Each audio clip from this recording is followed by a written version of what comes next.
Cristiano Jr is about to become the biggest thing in football. From scoring bangers with kids in older age grades to recreating some of his dad's greatest moments, these are the 7 times Ronaldo Jr shocked the world. And first up, he dropped the 2.0 on his dad's greatest goal. In 2018, when Juventus and Real Madrid clashed in the Champions League quarter-final first leg, the entire world was watching. See, the Champions League is special and all, but this one was even more. The dudes on the field that evening looked like a cast from an Adidas ad. Ronaldo, Benzema, Marcelo, Dybala, Higuain. It was like a freaking movie, except that it was about to get personal. Months back, they both met in the Champions League final and Madrid ended up winning the match 4-1, with Ronaldo bagging a brace and Junior being pitchside to watch too. So now this time on their own turf, the Juve players were out for revenge. So this was set to become an epic. But with just 3 minutes in, CR7 wasn't waiting around to let these guys have their way. So he opened the scoring for Madrid, and the match kept going back and forth until the 64th minute, when Madrid launched another counter-attack. Only this time, Ronaldo was about to stun an entire stadium. He took a first shot at goal, but the Juve goalie Buffon saved it until his teammate, Dani Carvajal, whipped in a cross from just outside the area, and what happened next was magic. Look at Zidane's reaction, man. Goal so crazy it had him feeling the heat on a cold evening. The goal was so insane, even the Juve fans had to applaud it, and I'm pretty sure that moment must have been on Junior's mind ever since, because that season he'd been looking for a way to show that he could do the stuff he'd seen his dad pull off. And on the final day of the season, he got his big chance. Just before kickoff, kids of the Madrid players were allowed to train on the pitch, and while other kids were running around trying to have fun, for Junior this was the moment he'd been waiting for. But he knew he'd need help too. So he got his dad's teammates, Lucas Vázquez, in on the action, had him whip in a cross, and boom. Just like his dad, even Marcelo's son was impressed, and Lucas Vázquez was too. Unfortunately for Junior and Ronaldo, that season was going to be their last in Madrid, because in that summer, Ronaldo and the Madrid board fell out. CR7 struck a deal with Juve to become the most expensive 33-year-old footballer of all time. And while many people thought this was a bad move because Ronaldo was at the end of his career, for Junior this was only the beginning. And that summer he was on a mission to become the best in the world. At a new club in a new country, you'd expect an 8-year-old kid of Junior's age back then to be kinda shy and struggle to blend on. But from day one, he was already off the mark. After moving to Juve, Ronaldo had Junior signed into the Juventus Under-8 Academy. And straight away, Junior began showing his class with some crazy goals and amazing skill moves. But it was in an international tournament that he really caught the eye of the entire world and started making headlines. The Torneo Internacional di Mattimo, and Junior's Juventus team was participating, and this one featured academies like Porto and Atletico Madrid too. But for Junior, this wasn't just a friendly invitational, it was another chance for him to announce himself again, and even better too, because this one was going to be on home turf. Pretty sure you'd have guessed it by now. Ronaldo's the most famous athlete to come out of Portugal, and being his kid, Junior's from Portugal too. Well, that ain't rocket science, but the point is, Junior was going to be playing at home, and because of his dad's schedule and the games he had to play, there was no way Ronaldo would be able to come watch his kid play. And Junior's stepmom, Georgina, still had to stay with his siblings at home. But one special person was willing to come to games just to support him: his grandma, Ronaldo's mum, Maria Dolores Aveiro. Knowing she was going to be in the stands cheering his every touch and every move gave him the motivation he needed. Because in the first game, the kid legit dropped 7 goals on his opponents, helping his team win 13-0. And by the end of the tournament,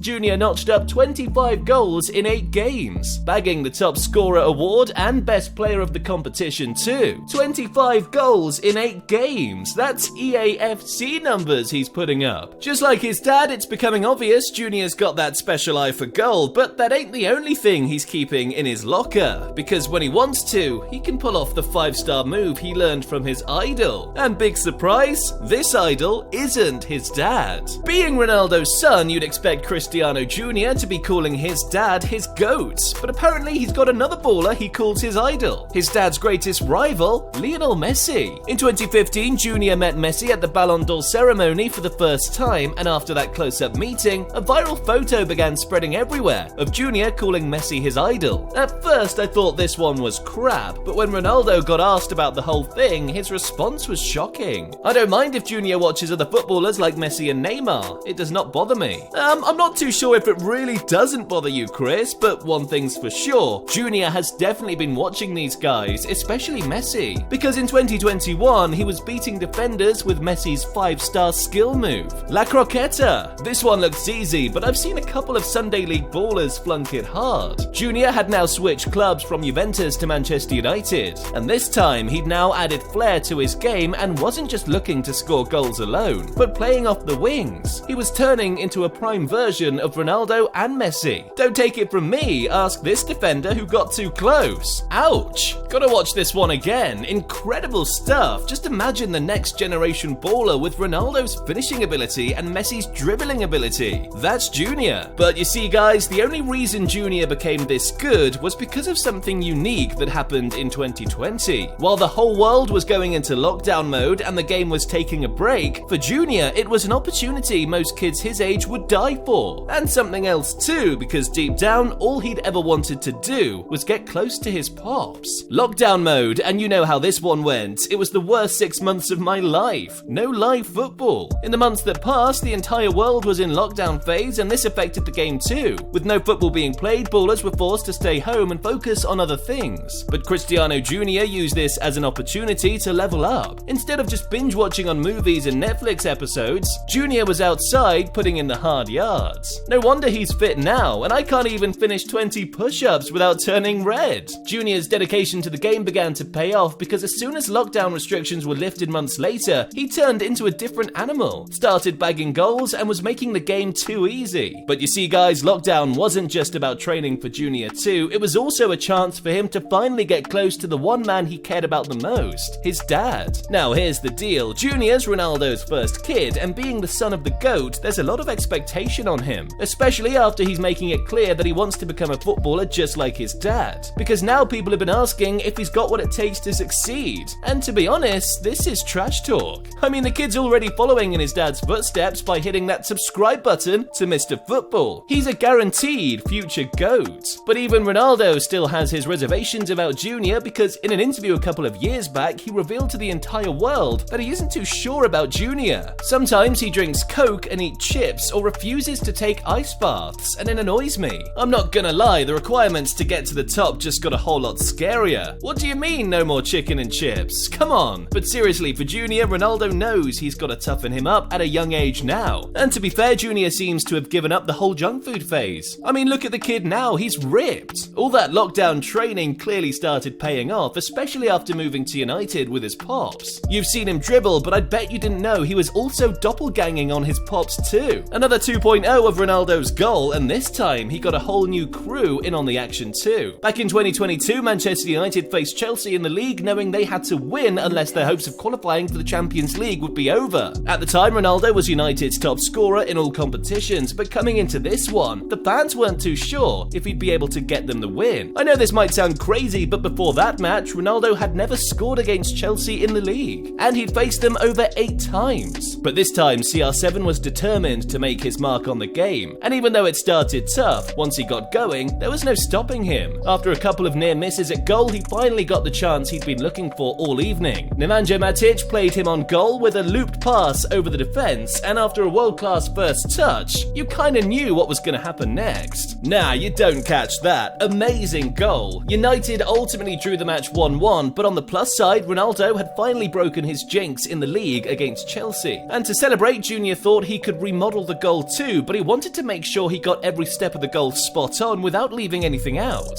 So he had Matic's son, Philip, join the crew, got an academy coach to act as the defender, and the scene was set. Matic played the ball just like his dad, Jr. controlled just like his dad, and boom! Just like his dad, and they both got the celebrations locked in too. This is wholesome content, man, makes me want to shed a tear or two. When I get kids, definitely modeling them like the way CR7 did to Jr. They're in sync with everything, even goal celebrations too. And somehow Jr.'s making the Sue look even better. Ronaldo's Sue celebration is the most famous goal move in the world, but the truth is, it was all a mistake. See, at the start of the 2013-14 season, Ronaldo was repping his Real Madrid good team when they faced Chelsea in a pre-season friendly, but there was nothing friendly about this one. Jose Mourinho was the new coach of Chelsea, and just before he left, he was the coach of Ronaldo's Madrid. And the two of them had an argument that went out of control, and just to make sure he got the last laugh, when asked about who he thought he was the greatest player of all time, Jose Mourinho's response was savage stuff. Ronaldo. Not this one, the original Ronaldo, R9. No way he just called CR7 a fake. Huge diss. Ronaldo heard all that and instead of responding decided he was going to do the talking on the pitch. So minutes into this one, his team had a free kick and right after scoring, his celebration was all ears to Mourinho. But this one was about making a statement, so he scored again, and this time he let it out. Sue! Just like that, the greatest celebration in football history was born. Junior was still a kid back then, but over the years, he's been to multiple of his dad's games, watched him do the Sue, and it's obvious he's a very big fan of it. Because over at United, he's doing the same thing too. 2 generations of Ronaldo with the same celebration. Amazing. But unfortunately, Junior's time at United didn't last because his dad was making the headlines again after calling out the dudes in charge of the club. So he had his contract terminated, meaning he and Junior were without a club until Ronaldo struck a deal that was going to change football and change Junior's life too. The Saudi Pro League before Ronaldo came over was bang average. Yeah, they had a couple of ballers from Europe playing there, but there was nothing major going on in the league until Ronaldo decided he was going to sign for Al Nassr. And pretty soon the league became the next big thing. Players like Neymar, Benzema, and N'Golo Kante all came into the league. But at the academy level, Junior was about to enter the next big stage of his career. Now, Junior wasn't a young kid anymore. He was now 13. And on the day he was to sign up for the Al Nassr youth team, he became so good that he got promoted to the under-15s 2 levels above his age. At first, a couple of people thought the club was only doing this because he was Ronaldo's son, and I bet Junior heard it too. But my boy was on a mission to prove these guys wrong. And on his first game for the youth team, he put down a statement. With his weak foot too, top bins. Junior scoring on his debut caught the attention of the whole world, and now he's making even faster progress because he's already playing for the Al Nassr youth team. Damn, talk about rapid success. If he keeps up this rate, Junior could be winning the Ballon d'Or by 2029. Maybe that's a little too far, but I won't bet against the kid making it to the top because he's got everything it takes to succeed, thanks to his dad. And maybe when he goes pro, he could start another version of the GOAT debate with Lionel Messi's son Matteo. Just like Junior, Thiago is already making major waves in the game. And you can find out about the 10 things you didn't know about Matteo Messi by clicking the next video.